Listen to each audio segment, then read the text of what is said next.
On the morning of January 9, 2022, something impossible happens. North Korea, one of the most secretive regimes on Earth, suddenly goes dark. Not a flicker, not a delay. Every connection the country has to the outside world drops at the exact same moment. Government portals vanish. State news disappears. Even the handful of websites meant to show the world the strength of the regime collapse like a house of cards. Inside intelligence centers across Washington, Seoul and Tokyo, alarms flash. Analysts scramble to explain the blackout. Was this a hidden military message? A long-awaited cyber strike? A foreign power flexing its muscles in the shadows? The timing is too perfect. Only days earlier, North Korea had launched another wave of missile tests, drawing global outrage and fear. But as officials argue and theories multiply, a stranger truth waits quietly beneath the noise. Because this was not the work of a government. It was not the act of an elite cyber unit. It was not even a coordinated operation. The man who pulled the plug on a nation was sitting in a small living room thousands of miles away. Wearing a t-shirt, plaid pajama pants, and headphones. A lone hacker with a personal grudge and enough skill to make a dictatorship blink. His name is P4X. And this is the story of how one ordinary person pushed an entire regime off the internet and into the dark. 1 year before North Korea vanished from the internet, a quiet war was already forming in the shadows. It began on an ordinary night in January 2021, inside a small home office lit only by the blue glow of a monitor. P4X, a veteran security researcher known for spotting digital traps long before they snap shut, received a curious message from someone who claimed to be a fellow researcher. The tone was casual. The offer sounded harmless. A new tool to test vulnerabilities. Something that would normally spark a researcher's curiosity. P4X downloaded the file, but instinct made him open it inside a protected virtual machine. For a moment, nothing happened. No error. No crash. Just silence. The kind of silence that feels wrong when you are staring at code meant to do something. He brushed it off and went back to work, unaware that the first crack in his world had just formed. 24 hours later, the truth hit like a hammer. Google published a global alert warning that North Korean hackers were targeting Western cybersecurity experts with weaponized tools. The exact kind of tool he had opened the night before. His chest tightened. He went back to the file, digging deeper until the trap finally revealed itself. A hidden backdoor buried like a splinter behind the code. If he had opened it on his real system, his machine would have been theirs. A hostile nation had just tried to break into his life, quietly, deliberately, and for reasons he could not understand. He expected help. After all, when a foreign government targets a private citizen, that should matter. An FBI agent eventually called, took notes, asked for logs, and then vanished. Days passed. Weeks passed. The silence from the people meant to protect him felt heavier than the attack itself. Alone in his office, P4X replayed the event over and over. Why him? Why now? Why was there no follow-up, no support, no warning to others? He realized something unsettling. If a government came after him again, no one would stand between them and his front door. That thought hardened into something darker. Something steady. Something cold. North Korea had reached into his life without consequence. And if the people with badges and authority would not respond, then someone else would. For the first time, P4X felt the spark of a decision that would change everything. The seed of betrayal had taken root. And it was growing. In the months that followed, P4X carried the memory of that failed intrusion like a bruise that refused to fade. Every time he touched a keyboard, every time he scanned a system, the same question echoed in his mind. How could a nation decide that he was worth targeting? And why was the world willing to shrug it off? He stopped waiting for an answer. Instead, he began digging. Late at night, long after most people had gone to sleep, P4X sat alone in front of his screen and started mapping North Korea's presence on the global internet. He expected complexity. Layers of defense. The kind of digital architecture that a regime obsessed with control would surely build. But what he found was something entirely different. Their network was small, shockingly small, fragile, outdated, held together by aging software and unpatched systems that any determined attacker could pry open. Servers running decade-old versions. Firewalls misconfigured so carelessly they might as well have been invitations. If the internet were a battlefield, North Korea had left half its armor rusting in the dirt. The more he uncovered, the more a realization settled over him. He did not need an agency. He did not need a team. He did not need permission. All he needed was time, patience, and the will to push back. Night after night, he studied their infrastructure like a surgeon preparing for a difficult operation. He scanned every reachable port, logged every weak spot, tested every outdated service. Slowly, a plan took shape. A strategy simple enough to execute alone, yet powerful enough to make an entire government feel the sting of its own negligence. He wrote scripts designed to automate everything. Tools that would search for vulnerable servers, exploit them, and overwhelm them until each one collapsed under its own weight. Automation was the equalizer. If one man wanted to strike a nation, the machines would do the heavy lifting. With each passing day, anger hardened into purpose. The betrayal he had felt was no longer just personal. It had become a mission, a warning, a message waiting to be delivered.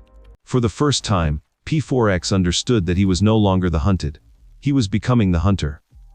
By early January 2022, the plan was no longer an idea. It was a loaded weapon sitting quietly on P4X's laptop. All that remained was the moment he chose to pull the trigger. On a warm Miami night, while most of the city drifted into its weekend calm, he sat alone in his small office.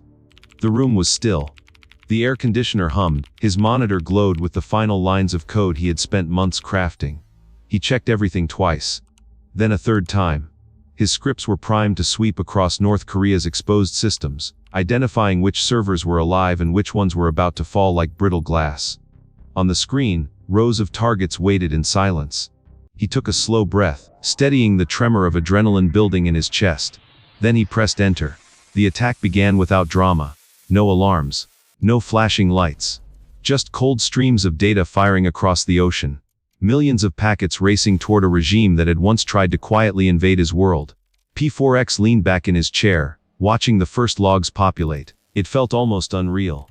Like starting a car and wondering if the engine would roar or explode. To pass the time, he turned on an old sci-fi movie in the living room. Something familiar. Something that kept his hands off the keyboard. He grabbed a bowl of spicy chips, tried to sit still. But every few minutes he found himself drawn back to his office. Each refresh brought new results. One server stopped responding. Then another. Government portals that usually ran nonstop returned blank screens. The state airline site flickered, then vanished entirely.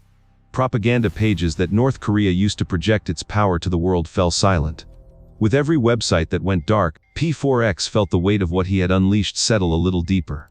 He walked back and forth between the couch and his desk, half watching the movie, half monitoring the collapse of an entire nation's online presence.